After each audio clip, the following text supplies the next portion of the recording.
आप देख रहे हैं तक्षशिला चैनल। आत्मवत सर्वभूतेषु।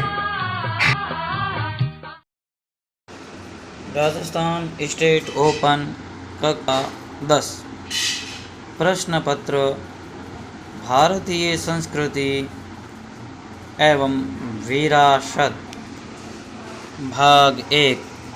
नमस्कारम। प्रिय विद्यार्थियों, हम भारतीय संस्कृति एवं विरासत इस विषय पर चल रहे हैं। इसको अंग्रेजी में कहते हैं इंडियन कल्चर एंड हेरिटेज, अर्थात भारतीय संस्कृति एवं विरासत। 223 अंक है इसके। तो इस प्रकार इनका ये आप सब पेपर देख ही रहे हैं स्क्रीन पर। इनका पेपर आएगा और आगे ये देखिए इनके जो है पेपर के जो नियम वगैरह हैं, तो ये देख लीजिए। ठीक से आप इनको पढ़ सकते हैं। ज़्यादा समय नहीं लेकर के मैं आपको ये इस प्रकार है। अब आगे हम सीधे आते हैं। ये 3 घंटे का होगा। प्रश्न उत्तर है 100 अंक का है। तो हम चलते हैं प्रश्न उत्तर की ओर। तो इसमें सभी प्रश्न करने अनिवार्य है। तो चलो आगे बढ़ते हैं। सबसे पहले बढ़ते हैं प्रश्न 1 की ओर। हरियाणा का प्रसिद्ध लोक गीत है। तो हरियाणा का प्रसिद्ध लोक गीत हम सबको मालूम होना ही चाहिए। ये भटियाली, ये हरियाणा का सबसे प्रसिद्ध लोकगीत है। और फिर हम आगे बढ़ते हैं प्रश्न 2 की ओर। गोल्डन टेम्पल के लिए स्थान किसने प्रदान किया? तो जो है गोल्डन टेम्पल अर्थात जो स्वर्ण मंदिर है पंजाब का, उसके लिए जो स्थान दिया है और उनको स्थान देने वाले का नाम है गुरु गोविंद सिंह ने अपनी ज़मीन से वो स्थान दिया। तो यह है गोल्डन टेम्पल यथा स्वर्ण मंदिर को स्थान देने वाले। भारत में प्रसूति कलाओं पर प्रस्तुति, समझ में आई आपके बात? भारत में प्रस्तुति कलाओं पर विशिष्ट रूप से चर्चा करने वाली सबसे प्राचीन पुस्तक है।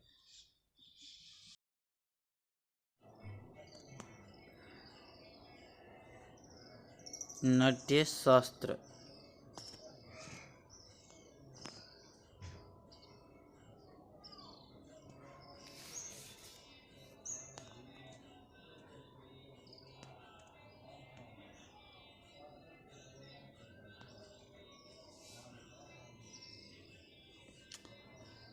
भारत में प्रस्तुत कलाओं में पर विशिष्ट रूप से चर्चा करने वाली सबसे प्राचीन पुस्तक नाट्यशास्त्र है।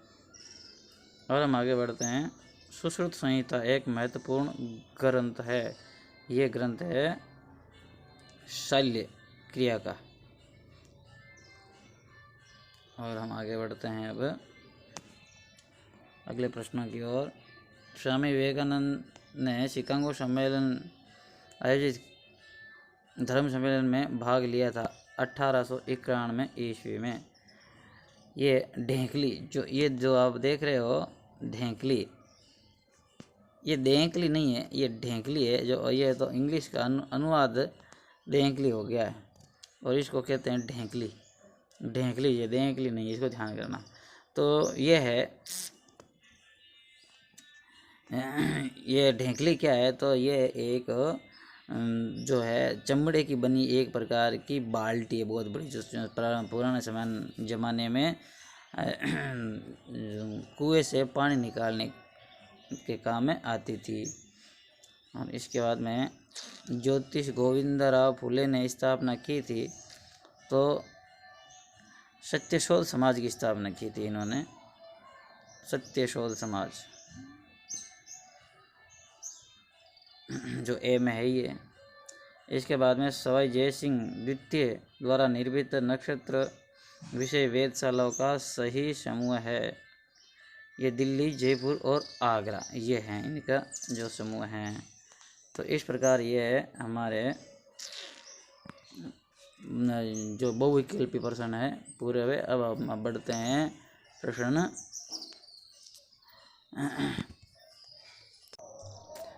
बुद्ध का ज्ञान किन चार आर्य सत्यों से अभिव्यक्त होता है?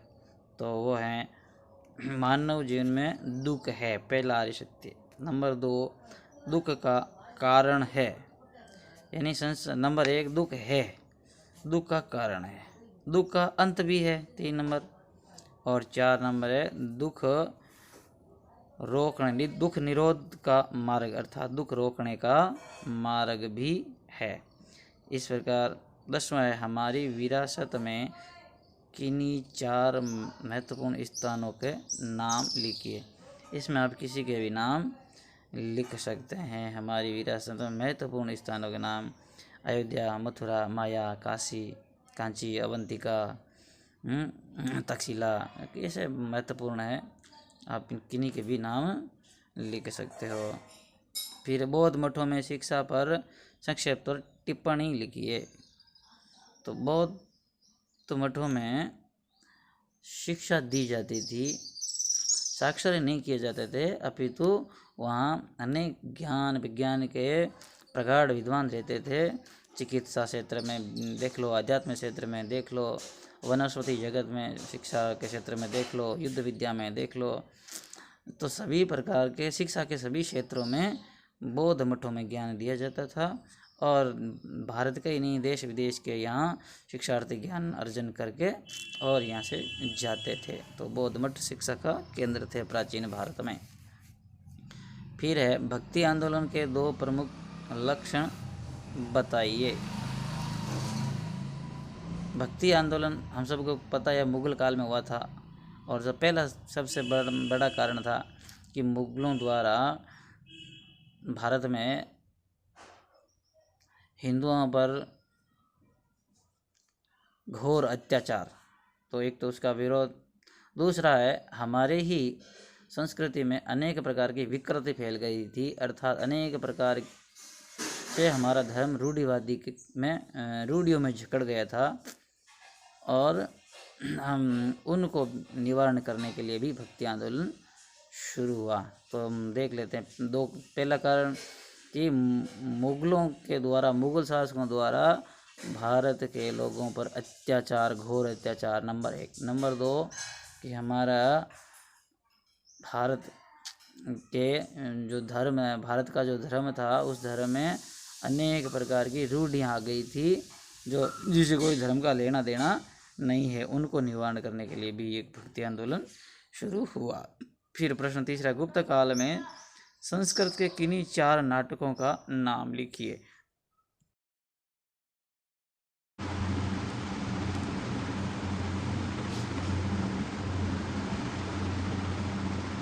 गुप्त काल में संस्कृत के किन्हीं 4 नाटकों के नाम बताना है, जो इस प्रकार है। अभिज्ञान शकुंतलम एक नाटक, दूसरा विक्रम उर्वशीयम, तीसरा मालविका अग्निमित्रम, चौथा मृच्छकटिकम, और जो एकमात्र दुखनाथ नाटक है, और मुद्रा राक्षस, देवी गुप्तम और अमर कोश। ऐसे ये नाटक